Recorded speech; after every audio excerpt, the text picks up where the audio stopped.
Le titre de la vidéo d'aujourd'hui est un peu provocateur, mais c'est fait exprès.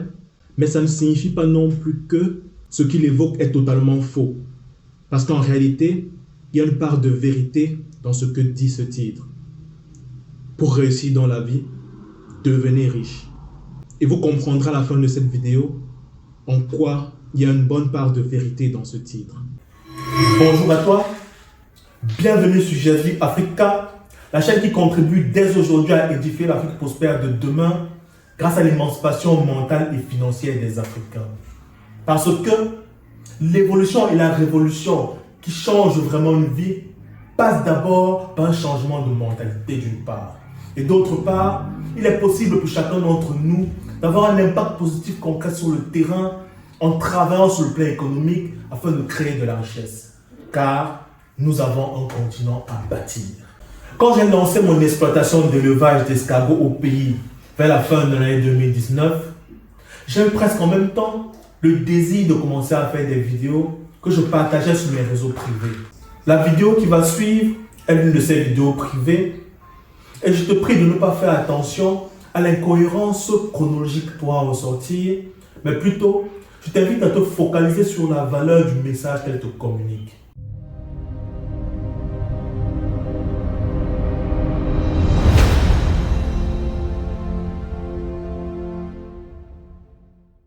Bienvenue dans cette nouvelle vidéo autour du thème « Devenir riche de l'intérieur ». Thème qui part du principe selon lequel on ne devient pas riche parce qu'on a investi dans tel ou tel domaine d'activité, ou parce qu'on a eu de la chance, ou parce qu'on a lancé tel ou tel type d'entreprise. Mais on devient riche parce qu'on est devenu un nouveau type de personne, différent du type de personne que l'on est aujourd'hui. Et c'est en travaillant sur soi qu'on devient ce nouveau type de personne. Cette vidéo est également l'occasion d'expliquer de manière simple, en utilisant une analogie que à peu près tout le monde autour de nous comprend. Et cette analogie, c'est celle des téléphones portables et des applications qui sont installées dessus. Qu'est-ce que le code de la route? Le code de la route est un ensemble de règles qui régit la manière dont nous circulons avec nos véhicules, nos voitures notamment. Et imaginez, sans le code de la route, ce que serait la circulation, combien désordonnée elle serait et combien d'accidents nous aurions au quotidien. Or, le code de la route, c'est quelque chose d'immatériel. C'est quelque chose qui a été mis dans la tête de tout possesseur d'une voiture, un ensemble de règles qu'il a apprises et qui fait qu'au final, ces mêmes règles étant dans la tête de tous les individus qui possèdent une voiture, ça ordonne la manière dont la circulation est faite. La croyance selon laquelle Dieu existe. Sur la base d'une croyance qui est dans l'esprit de pas mal d'individus à travers le monde, il y a des gens qui au moins une fois par semaine sortent de chez eux pour aller rendre un culte. Il y a des gens à qui il peut arriver de se priver plus ou moins régulièrement de nourriture et ou d'eau pendant un certain temps. Ou encore sur la base de cette croyance, on sait qu'il y a des guerres qui ont été menées dans l'histoire. Il y a des gens qui donnent une partie de leurs revenus à d'autres individus sans que ceux-ci leur donnent quoi que ce soit de concret ou de matériel en échange. Mais rien que sur la base de la croyance qu'il y a un Dieu qui existe. Et vous voyez, c'est une croyance, une idée, quelque chose d'immatériel qui est dans l'esprit de tous ces individus et qui fait que ça influence leur comportement en société, la manière dont ils régissent leur vie. Tous ces trois exemples, je les prends pour souligner à quel point il ne faut pas sous-estimer le pouvoir ou la puissance de ce qui se passe dans l'esprit d'un homme, dans l'esprit d'une femme, dans l'esprit d'un individu. Les choses auxquelles il ou elle croit, ses croyances, sa manière de voir le monde, ses principes, ses valeurs, toutes ces choses sont des choses immatérielles mais qui sont implantées dans son esprit au fil de sa vie terrestre. Et pourtant, toutes ces choses ont un impact très concret dans la manière dont il mène sa vie, dans la direction que prend sa vie. Revenons maintenant à l'analogie avec le téléphone portable. Un téléphone portable, c'est quoi? Tout le monde connaît ce que c'est qu'un téléphone portable aujourd'hui. Mais pour que celui-ci fonctionne, ce n'est pas juste le matériel, c'est-à-dire l'enveloppe physique du téléphone. Mais à l'intérieur, il faut des logiciels. D'abord, un système d'exploitation, iOS pour ceux qui ont un téléphone de marque Apple ou Android pour les autres marques de téléphone. Mais un téléphone qui a un système d'exploitation, ce n'est pas suffisant. Il faut par-dessus installer des applications afin de pouvoir bénéficier de l'expérience téléphonique complète.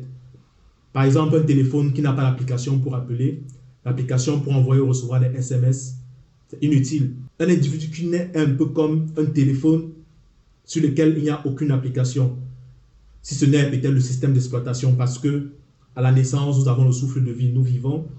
Mais c'est au fil de notre éducation, au fil de notre croissance, au fil des expériences que nous vivons, au fil des rencontres, au fil de l'éducation de nos parents, que notre personnalité se construit à travers toutes les croyances, toutes les valeurs, toutes les idées, tous les principes qui nous sont communiqués. Donc pour faire simple, cet ensemble de principes, de valeurs, d'idées, de croyances, je vais les appeler ici les applications mentales, par analogie aux applications qui sont installées sur un téléphone. Maintenant, le jour où vous décidez clairement de devenir riche, oui, le jour où vous prenez la décision claire, concrète, ok, je vais devenir riche à horizon de telle période de temps, qu'est-ce qui se passe dans votre esprit? Et je précise ici que c'est la décision de devenir riche de manière honnête et par le travail, et sachant que la plupart des personnes riches de la planète le sont devenues par l'entrepreneuriat, l'investissement.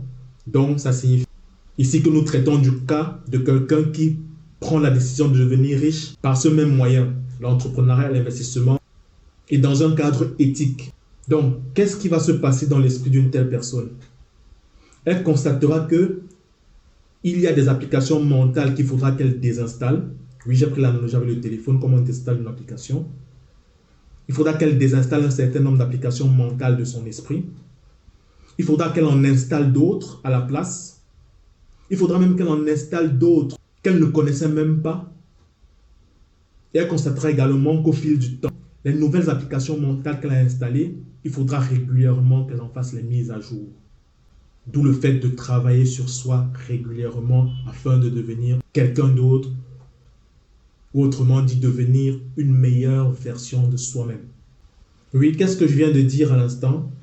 Je viens de dire que travailler à devenir riche t'oblige à devenir au fil du temps une meilleure version de toi-même.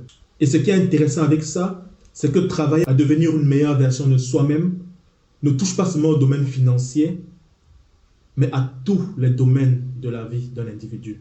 Parce qu'en vérité, la notion de réussite n'est pas seulement liée au domaine financier, mais c'est la réussite globale dans tous les domaines de la vie d'une personne.